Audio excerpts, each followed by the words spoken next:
Hello दोस्तों, स्वागत है आपका मेरी YouTube channel let's study with Poonam में, जिसमें हम जीके जीएस से रिलेटेड टॉपिक के बारे में चर्चा करते हैं।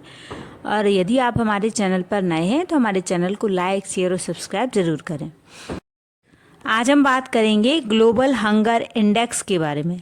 तो हाल ही में जारी global hunger index GHI 2024 report में भारत को 127 देशों में 105वां स्थान दिया गया है। इस रिपोर्ट के अनुसार भारत में भूख और कुपोषण की स्थिति गंभीर बनी हुई है। साथ ही बच्चों में स्टंटिंग यानी बौनापन और वेस्टिंग यानी आयु के अनुसार कम वजन जैसी समस्याओं ने भी इस रैंकिंग को प्रभावित किया है। ग्लोबल हंगर इंडेक्स की 2024 की रिपोर्ट के बारे में चर्चा करेंगे कि इस वर्ष की रिपोर्ट के अनुसार भारत की रैंकिंग अपने पड़ोसी देशों श्रीलंका जो कि 56वें स्थान पर है, नेपाल जिसे 68 स्थान प्राप्त है और बांग्लादेश जिसे 84 और म्यांमार से भी हमारे देश को कम रैंकिंग प्राप्त हुई है। यहीं पाकिस्तान 109 और अफगानिस्तान से भारत की स्थिति थोड़ी बेहतर है। इस वर्ष की रिपोर्ट में भारत को 4 प्रमुख मापदंडों पर मापा गया है। पहला है कुपोषण, अंडर न्यूट्रिशमेंट। यह दर्शाता है कि कितनी आबादी की कैलोरी की खपत आवश्यक स्तर से कम है। दूसरा है बच्चों की मृत्यु दर, चाइल्ड मोर्टेलिटी। 5 साल से कम आयु के बच्चों की मृत्यु दर यह दर्शाता है। चौथा पॉइंट है बाल दुर्बलता यानी चाइल्ड वेस्टिंग। बच्चों का वजन उनकी लंबाई के अनुपात में कम होना इस पॉइंट के अंतर्गत आता है। चौथा और अंतिम पॉइंट है चाइल्ड स्टंटिंग यानी बच्चों में स्टंटिंग, उम्र के हिसाब से बच्चों की लंबाई कम होना। इस रिपोर्ट में बताया गया है कि पिछले कुछ वर्षों में भारत में कुपोषण की प्रवृत्ति में थोड़ी वृद्धि हुई है। रिपोर्ट के अनुसार भारत का स्कोर 27.3 है जो गंभीर श्रेणी में आता है।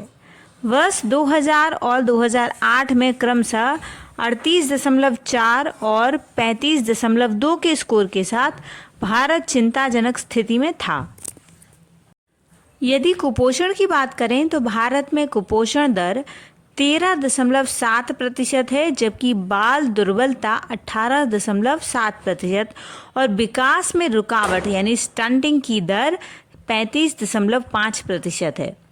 भारतीय बच्चों के कुपोषण के मामले में दुनिया के सबसे अधिक प्रभावित देशों में से एक है। रिपोर्ट ने भूख, जलवायु परिवर्तन और लिंग असमानता के बीच स्पष्ट संबंध स्थापित किया है। रिपोर्ट के अनुसार लिंग आधारित भेदभाव और हिंसा महिलाओं और अल्पसंख्यकों को अधिक असुरक्षित बनाते हैं। बता दें कि 127 देशों में से 42 देश अब भी गंभीर या चिंताजनक भूख स्तर का सामना कर रहे हैं। अब थोड़ा सा हम ग्लोबल हंगर इंडेक्स के बारे में जान लेते हैं। ग्लोबल हंगर इंडेक्स एक ऐसा उपकरण है जिसे वैश्विक, क्षेत्रीय, राष्ट्रीय स्तर पर भूख को व्यापक रूप से मापने और ट्रैक करने के लिए डिज़ाइन किया गया है, जो समय के साथ भूख के कई आयामों को दर्शाता है। GHI का उद्देश्य भूख के खिलाफ संघर्ष के बारे में जागरूकता और समझ बढ़ाना और देशों और क्षेत्रों के बीच भूख के स्तरों की तुलना करने का एक तरीका प्रदान करना है।